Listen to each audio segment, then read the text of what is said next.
الحمد لله نحمده ونستعينه ونستغفره ونؤمن به ونتوكل عليه ونعوذ بالله من شرور أنفسنا ومن سيئات أعمالنا من يهده الله فلا مضل له ومن يضلل فلا هادي له ونشهد أن لا إله إلا الله وحده لا شريك له هو الأول والآخر والظاهر والباطن وهو بكل شيء عليم وهو الله لا إله إلا هو له الحمد في الأولى والآخرة وله الحكم وإليه ترجعون ونشهد أن سيدنا ونبينا محمدا ابن عبد الله الحاشمي الذي عبد الله ورسوله أرسله كافة للناس بالحق بشيرا ونذيرا وداعيا إلى الله بإذنه وسراجا منيرا۔ تعریف و توصیف بیان کرتا ہوں اللہ کی جس کا کوئی ثانی نہیں۔ ہم جدھر بھی نظر اٹھا کر دیکھتے ہیں ہمیں اللہ کی قدرتوں کے مناظر دکھائی دیتے ہیں۔ وہ اللہ آسمان میں بھی اور زمین میں بھی، مشرق بھی اللہ کی بادشاہت میں، مغرب بھی اللہ ہی کی بادشاہت میں۔ وَلِلَّهِ مَشْرِقُ وَالْمَغْرِبُ وَإِنَّمَا تُوَلُّوا فَثَمَّ وَجْهُ اللَّهِ إِنَّ اللَّهَ وَاسِعٌ عَلِيمٌ۔ اللہ ہی کا ہے مشرق اور مغرب، پھر تم جس طرف بھی رخ کرو گے وہی اللہ کی تجلیات اور نشانیوں کو پاؤ گے۔ بے شک اللہ وسعت والا اور جاننے والا ہے۔ ذرہ ذرہ اس بات کی گواہی دے رہا ہے کہ اس کائنات کا بنانے والا ایک اکیلا اللہ ہے۔ آسمان بھی اللہ ہی کی بادشاہت میں، پاتال بھی اللہ ہی کی بادشاہت میں۔ اس نے اپنے کلام میں فرمایا کہ سنریہم آیاتنا فی الآفاق وفی انفسہم حتی یتبین لہم انہ الحق۔ ضرور ہم دکھاتے ہی رہتے ہیں انسانوں کو اپنی نشانیاں آفاق میں، اسپیس میں اور خود ان کی جانوں میں بھی، یہاں تک کہ یہ بات ان پر واضح ہو جائے کہ یہ قرآن رب تعالیٰ کی طرف سے ایک بامقصد حق کے تحت نازل کیا گیا ہے، اور اسی رب کے سامنے یہ ساری کائنات سرو سجود ہے، اسی کی سوالی ہے۔ وہ رب بھی ایسا دینے والا، ایسا نوازنے والا، ایسا دعاؤں کا سننے والا کہ وہ تمام مخلوق کی ضرورتوں کو پورے کیے چلے جا رہا ہے۔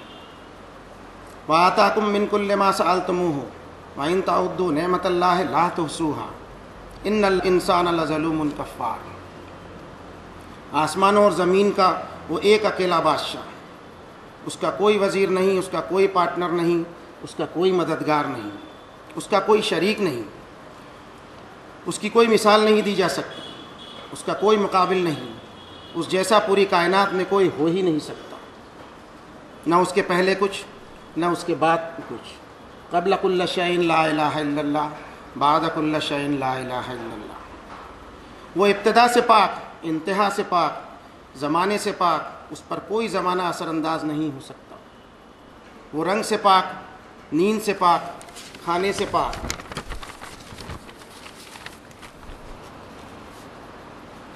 سب کو وہ سسٹین کرتا ہے، سب کو وہ کھلاتا ہے، سب کو وہ نرچر کرتا ہے، لیکن اسے کسی چیز کی حاجت نہیں ہے۔ سب کو نوازنے والی الوہاب اسی کی ذات، سب کو بیماریوں سے، مصیبتوں سے، پریشانیوں سے شفا دینے والی الشافی اسی کی ذات۔ وَإِذَا مَرِضْتُ فَهُوَ يَشْفِينِ۔ وہ ایسا رب، ایسا مالک کہ جو ہمارے کیے ہوئے اعمال کو ہمارے سامنے لا کر رکھ دینے پر بھی قادر ہے۔ اس رب کے علاوہ کوئی بندگی کے قابل نہیں، اس رب سے بڑا کوئی مددگار نہیں، اس رب سے زیادہ مہربان کوئی ہو ہی نہیں سکتا، اس سے بڑا کوئی سخی نہیں، اتنی اعلیٰ اس کی ذات کہ اس کے برابر کوئی نہیں۔ اس کائنات کی ہر چیز فنا ہو جانے والی ہے سوائے اس کی ذات کے۔ ہر بادشاہت کو زوال ہے، اس کی بادشاہت کو کوئی زوال نہیں۔ کل من علیہا فان ویبقی ربک ذو الجلال والاکرام۔ اگر ہم اس کی مانتے ہیں، ہم اس کی اطاعت کرتے ہیں، ہم اس کا شکر ادا کرتے ہیں تو ہمارے شکر کی قدر کرتا ہے اور ہمیں اجر اور ثواب سے نوازتا ہے، اور اگر ہم اس کی نافرمانی کرتے ہیں تو فوراً پکڑ نہیں کرتا، بلکہ ہمیں سدھرنے کا، توبہ کرنے کا موقع دیتا ہے، اور اگر ہم معافی مانگ لیں تو ہمیں معاف بھی کر دیتا ہے۔ اس نے تو اپنی کتاب میں فرمایا کہ قُلْ يَا عِبَادِيَ الَّذِينَ أَسْرَفُوا عَلَىٰ أَنفُسِهِمْ لَا تَقْنَطُوا مِن رَحْمَةِ اللَّهِ إِنَّ اللَّهَ يَغْفِرُ الذُّنُوبَ جَمِيعًا إِنَّهُ هُوَ الْغَفُورُ الرَّحِيمُ۔ اے نبی کریم صلی اللہ علیہ وسلم، آپ فرما دیجئے میرے ان بندوں سے جنہوں نے گناہ کر کے اپنے آپ پر زیادتی کر لی ہے، اپنا خود کا نقصان کر لیا ہے کہ تم اللہ کی رحمت سے مایوس مت ہونا، بے شک اللہ تو تمہارے سب گناہوں کو معاف کر سکتا ہے، بے شک وہ بڑا مغفرت کرنے والا، خوب رحم کرنے والا ہے۔ وہ رب ایسا دعاؤں کا سننے والا جو ہر بندے کی دعا کو سنتا ہے، ان کی دعاؤں کا رسپانس بھی دیتا ہے۔ بندوں کی نگہبانی کرنے والی ذات بھی اسی کی ہے، سب کی حفاظت کرنے والی ذات اسی کی ہے، اس سے کبھی کوئی بھول چوک نہیں ہوتی۔ لا یضل ربی ولا ینسا۔ ہم لوٹیں، ہم رجوع کریں اسی بادشاہ حقیقی کی طرف جو ساری کائنات کا بادشاہ ہے۔ ان ساری باتوں کا اعتراف کرنے کے بعد ہم یہ گواہی دیتے ہیں کہ محمد صلی اللہ علیہ وسلم اللہ کے بندے اور آخری رسول ہیں، اور یہ بھی گواہی دیتے ہیں ہم کہ لا نفرق بین احد من الرسل، ہم اللہ کے کسی بھی نبیوں میں، کسی بھی رسول میں، کسی بھی پیغمبر میں کوئی فرق نہیں سمجھتے۔ ہم رجوع کرتے ہیں اور سمجھنے کی کوشش کرتے ہیں اس کتاب کی آیتوں کو جو ہمارے رب نے ہمارے سمجھنے اور ہمارے عمل کرنے کے لیے اتاری ہے، جس میں فرمایا رب تعالیٰ نے سورہ آل عمران میں کہ یا ایھا الذین آمنوا اتقوا اللہ حق تقاتہ ولا تموتن الا وانتم مسلمون۔ اے ایمان کا دعویٰ کرنے والو، اللہ سے ڈرتے رہو، چوکنے رہو جیسے کہ اس سے ڈرنے کا حق ہے، اور نہ تمہیں موت آئے مگر تم ہو اس وقت جب تم فرما برداری کی حالت میں ہو۔ اب اس آیت کو پڑھنے کے بعد ہم لوگ یہ دعا کرتے ہیں کہ اللہ ہمیں ایمان کی حالت میں موت دے، مگر یہ نہیں دعا کرتے کہ اللہ تعالیٰ ہمیں ایمان پر جینے کی توفیق عطا فرمائے۔ موت کسے کب اور کس گھڑی آئے گی یہ بتایا نہیں جا سکتا، اور تلاوت کی گئی آیت میں رب تعالیٰ فرما رہے ہیں کہ ایمان والو تم اللہ سے ویسے ہی چوکنے رہو، ڈرتے رہو جیسے اس سے ڈرنے کا حق ہے، اور اس بات کا خیال رکھنا کہ تمہاری زندگی اس طرح گزرے کہ تم اپنی موت کے وقت اللہ کے فرما بردار رہو۔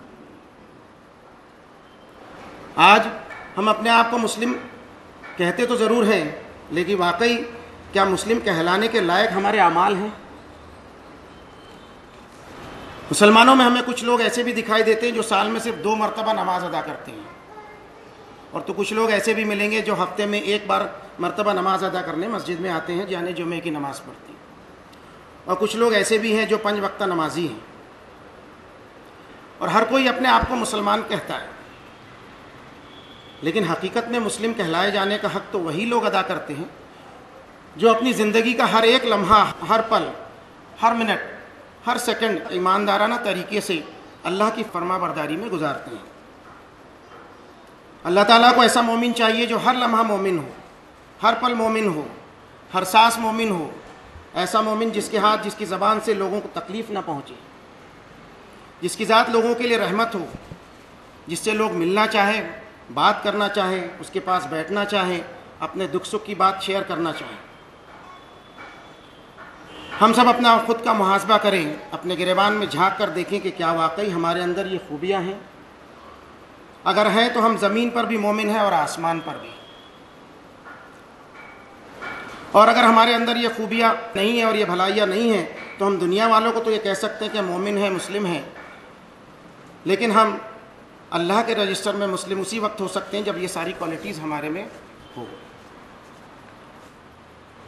کسی عقل مند نے بڑی اچھی بات کہی ہے، اور کچھ حد تک یہ سچ بھی معلوم ہوتی ہے کہ دنیا میں ہم اس لیے پیٹے جا رہے ہیں، ستائے جا رہے ہیں کیونکہ ہم مسلمان ہیں، اور آخرت میں اس لیے پیٹے جائیں گے، عذاب دیے جائیں گے کیونکہ دنیا میں ہمارے اعمال مسلم جیسے نہیں تھے۔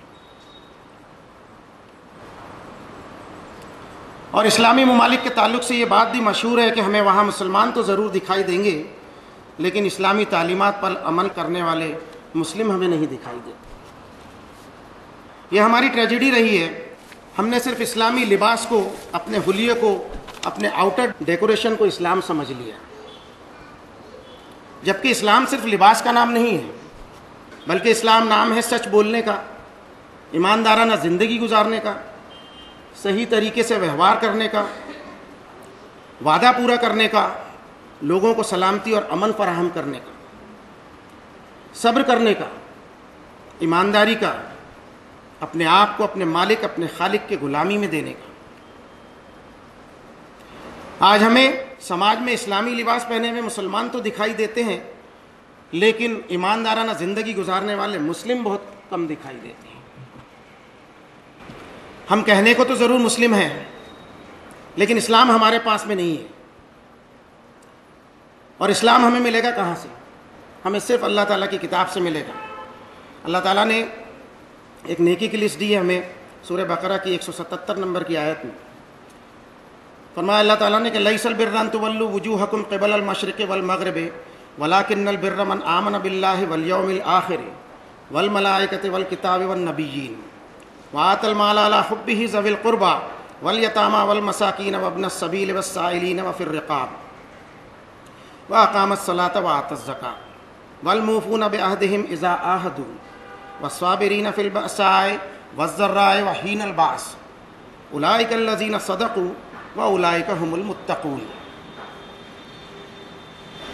نیکی صرف یہ نہیں کہ تم اپنا رخ مشرق یا مغرب کی طرف کر لو، اور لیکن نیکی یہ ہے کہ کوئی شخص ایماندار رہے اللہ کے ساتھ یا آخرت کے دن کے ساتھ، فرشتوں اور کتاب پر، نبیوں پر اس کا ایمان رہے، اور وہ کنٹریبیوٹ کرتا رہے اپنے مال کو اللہ کی محبت میں قریب والوں پر، یتیموں پر، مسکینوں پر، مسافروں پر اور سوال کرنے والوں پر، اور پھنسی ہوئی گردنوں کو آزاد کرنے میں، اور نماز کو، صلاۃ کو قائم کرے، زکوٰۃ، چیریٹیبل کام کرے، تزکیے والے، پیوریفیکیشن والے عمل کرے، اللہ کے ڈیوائن سسٹم کو قائم کرے، اور وفاداری کرے اپنے وعدوں کو کہ جب وہ کسی سے وعدہ کرے، اور صبر کرے سختی اور تکلیف میں اور جنگ کے حالات میں بھی۔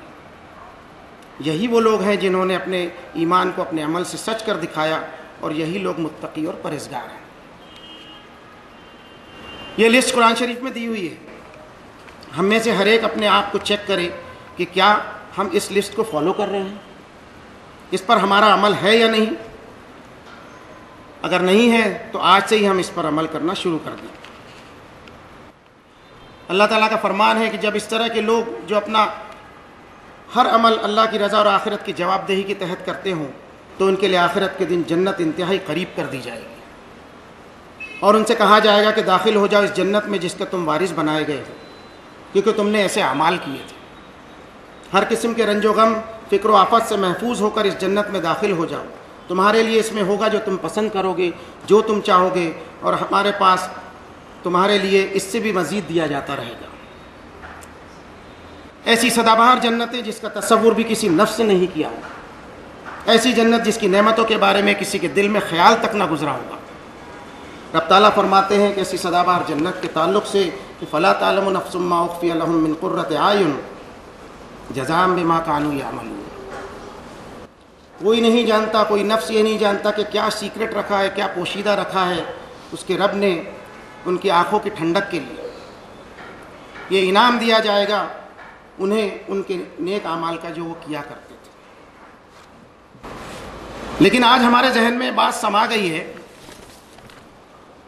کہ ہم کیسے بھی ہیں لیکن اللہ کا نام لینے والے ہیں، اللہ کو ماننے والے ہیں، محمد صلی اللہ علیہ وسلم پر ایمان رکھنے والے ہیں، اللہ کے رسول کی محبت بھی ہمارے سینوں میں بہت ہے، ہم قرآن کی تعظیم کرتے ہیں، آخرت پر ایمان بھی رکھتے ہیں، نمازیں بھی پڑھتے ہیں، اس لیے اللہ تعالیٰ ہمارے ساتھ ہیں۔